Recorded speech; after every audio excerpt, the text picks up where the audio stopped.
Maintenant, on a vu cette semaine que les tensions entre Israël et l'Iran avaient eu un impact instantané sur les marchés boursiers et sur le cours du pétrole, notamment. Le prix du baril qui avait grimpé là, à plus de 70 75 on l'a vu à 78 à un certain moment également.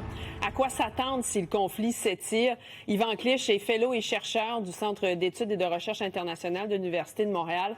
Bon après-midi, M. Clich. Bonjour. Donc, une réaction assez brutale, cette augmentation de 10 des prix du baril du pétrole, alors que la tendance était à la baisse au cours des derniers mois. Mais c'est pas si inattendu comme réaction quand même. Non, au contraire, le marché du pétrole et le marché du gaz sont très liés aux événements, aux soubresauts géopolitiques. Et là, honnêtement, on assiste à une situation assez inquiétante actuellement. Je vous dirais même que c'était une des pires craintes pour le marché du pétrole depuis 50, 60 ans, c'est un conflit avec l'Iran. Et puis voilà qu'il vient d'éclater. Donc, je pense qu'à court terme, on peut s'attendre certainement à une pression à la hausse des prix du pétrole qui, quelques semaines plus tard, se répercute ensuite sur les prix de l'essence. Oui, justement. Comment vous expliquez cette hausse-là? Parce que l'attaque de vendredi n'a pas touché d'infrastructures pétrolières iraniennes. C'est vraiment par crainte des investisseurs?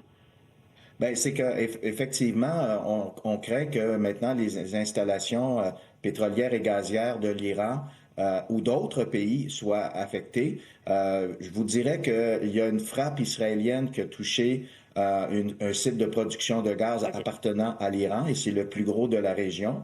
Et par ailleurs, l'Iran a déjà fait des frappes par le passé sur des sites de production, notamment en Arabie saoudite.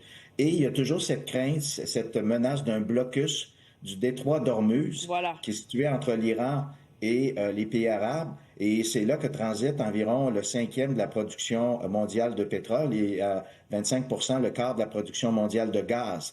Donc, si on en venait à une telle éventualité, là, honnêtement, les impacts seraient franchement importants sur les prix du pétrole et du gaz et évidemment ensuite avec ses impacts négatifs pour l'économie internationale. Mais jusqu'à combien, justement, pourrait grimper le baril de pétrole?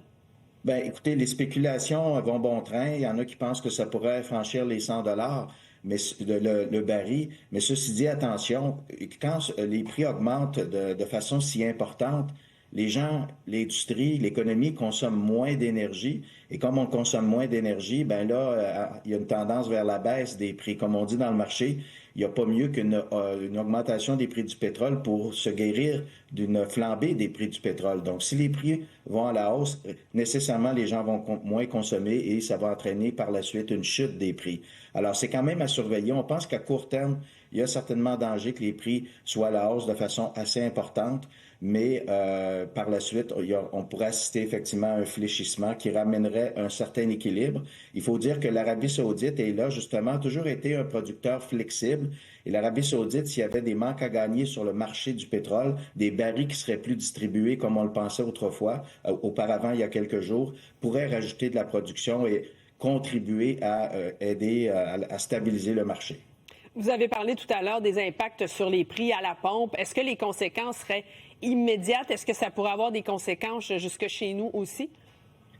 Certainement, le marché du pétrole est un marché vraiment mondialisé. Donc, tout le monde a subi les effets d'une hausse ou d'une baisse des prix du pétrole. Ceci dit, il y a toujours un délai de 2 à 3 semaines entre l'impact des prix du baril et ses effets à la pompe.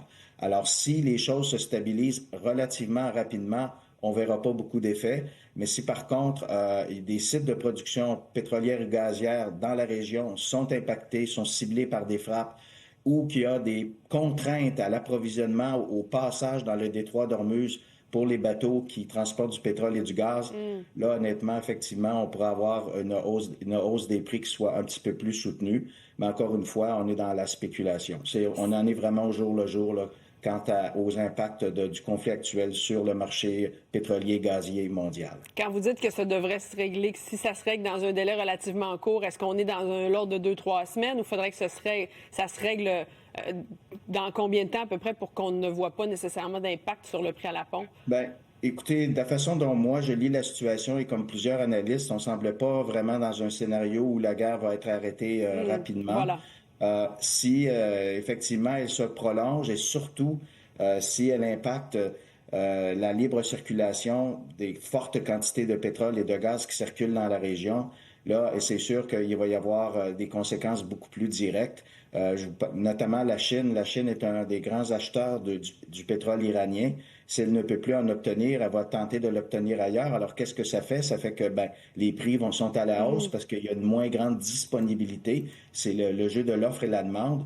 Donc, effectivement, pendant certainement un certain temps, on pourrait assister à une hausse des prix. Si elle est très spectaculaire, c'est clair là, il va y avoir une consommation moindre de façon aussi abrupte. Ouais. Et là, il faut voir justement l'ampleur de la hausse des prix. Si ça se situe on monte de 60 autour de 60 comme on a connu récemment et qu'on monte à 80, l'impact pourrait pas être si grand parce que ce sont les prix 80 qu'on a connus au cours des dernières années. Mais si ça dépasse le seuil des 80 et qu'on monte à 90, 100 le baril, là, c'est clair qu'on va avoir une hausse conséquente sur les prix à la pompe. Merci beaucoup, M. Clich. Ça nous permet de mieux comprendre. Passez un bel après-midi. Merci, au plaisir.